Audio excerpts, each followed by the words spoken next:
Assalamualaikum warahmatullahi wabarakatuh. Saat ini saya akan membuat konten cara menyembuhkan anak ayam tarung kita yang terkena pacrok. Nah, pacrok itu ada dua. Pertama, pacrok di permukaan mulut ini, di dalam mulut ini. Terus yang kedua, pacrok berupa benjolan.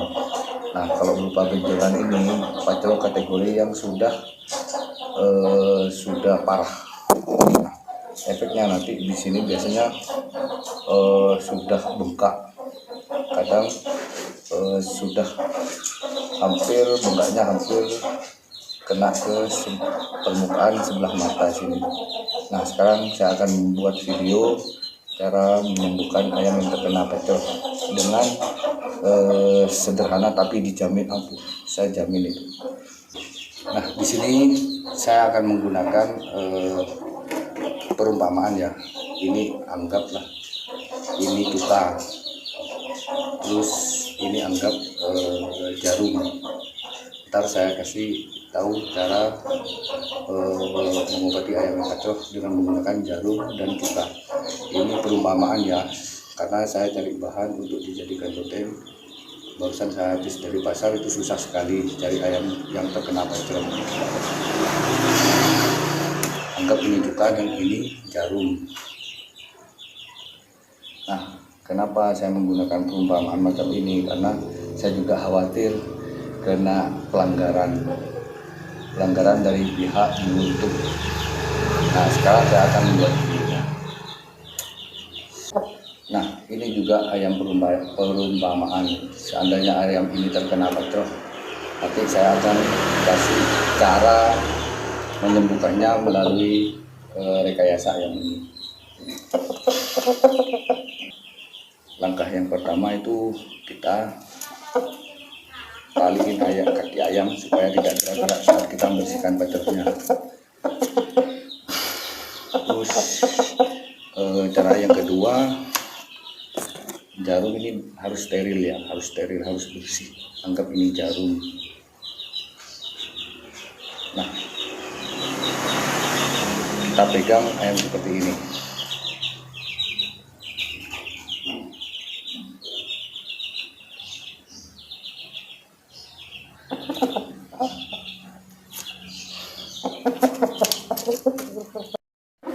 Anggaplah ayam ini terkena pacrok di sebelah sini. Biasanya umumnya ayam pacrok itu ada di sebelah sini. Nah, caranya kita buka seperti ini. Nah, setelah itu kita cokel, kita bersihkan semua kuning-kuning yang ada pada mulut ayam ini. Pacroknya kita bersihkan. Nah, anggaplah ini cuma rekayasa ya. Kita bersihkan semua. Setelah itu nanti kan keluar darah, kita bersihkan dengan busa dicampur air sedikit, lalu kita bersihkan.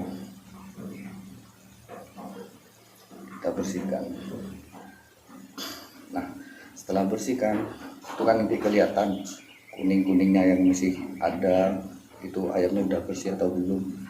Kita terus kalau misalkan masih ada pacroknya tersebut, itu kita congkel lagi.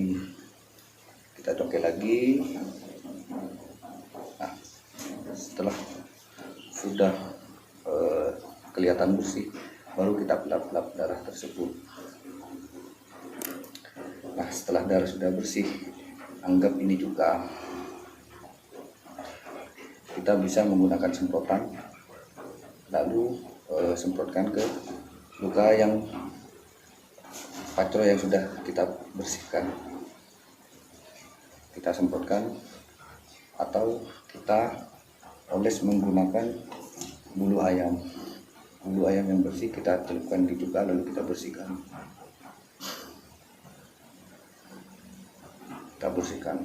Kita oleskan cuka ke luka yang sudah. Nah, kalau bisa membersihkan ayam terkena patro itu di malam hari. Usahakan di malam hari. Biasanya kalau malam hari itu keesokan paginya kan kelihatan ada perkembangan atau tidak. Biasanya itu luka yang patro yang di mulut ayam ini langsung kering. Nah, itu sudah sering saya terapkan pada saat ayam saya sudah ditarung.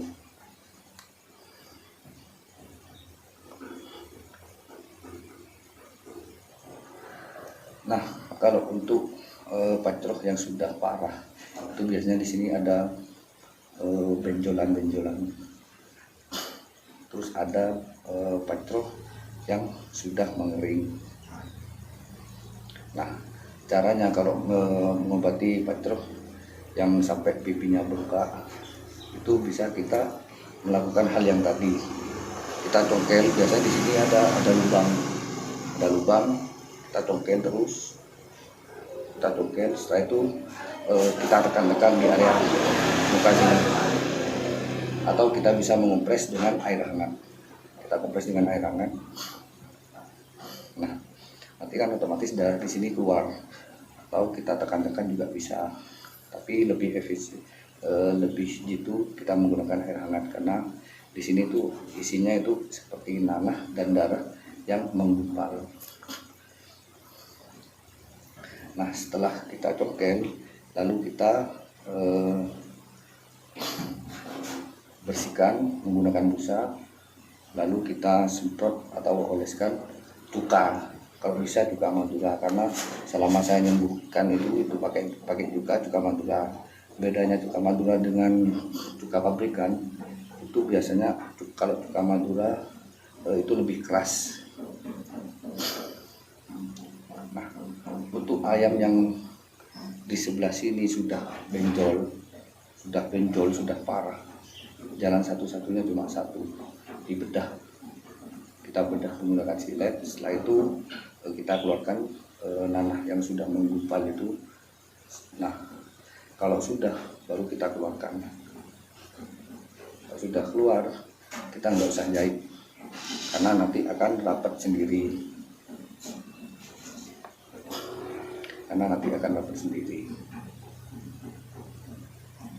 Setelah itu kalau sudah kita bisa semprotkan.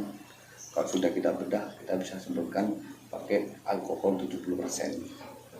Alkohol 70% itu tujuannya supaya luka kering ini, luka yang sudah kita bedah itu cepat kering dan tidak menimbulkan efek yang berakibatkan ayam terkena koret. Kalau pakai spiritus itu cenderung ayam terkena koret. Mungkin seandainya adik sepupu saya itu tidak sekolah, mungkin saya bisa membuktikan, atau sepupu saya itu bisa tak jadikan saksi, karena tiap kali saya membersihkan ayam yang terkena pacroh itu bareng sepupu saya yang masih sekolah itu. Karena apa saya ngajak sepupu saya yang masih sekolah itu, yang masih sekolah SMA, karena supaya dia juga punya pengalaman, karena dia juga sama-sama penghobi ayam. Nah, saya juga khawatir, takutnya saya dikira wah ini cuma teori doang, atau juga tidak ada bukti ya. Sepupu saya itu jadi saksi kalau ayam pacroh kita bersihkan lalu kita oleskan dengan cuka, itu memang sembuhnya lebih cepat. Pernah yang selama saya ngobati ayam pacroh itu paling lama itu 3 hari. Itu punya sepupu saya yang masih sekolah itu. Nah, karena apa? Gara-gara ayam dia diadu dengan ayam punya tetangga. Sedangkan ayam punya sepupu saya itu mulutnya ini kena cuplik sama ayam itu. Terus dipukul sama lawan, akhirnya di sini luka berdarah, terus infeksi. Cukup sekian, saya mau istirahat, kayaknya badan kurang sehat, jadi udah istirahat lah. Cukup sekian, semoga konten kali ini bermanfaat untuk teman-teman. Jangan lupa like, komen, dan subscribe. Ini cuma rekayasa, tapi saya khawatir takut terkena pelanggaran dari pihak YouTube. Terima kasih. Assalamualaikum warahmatullahi wabarakatuh.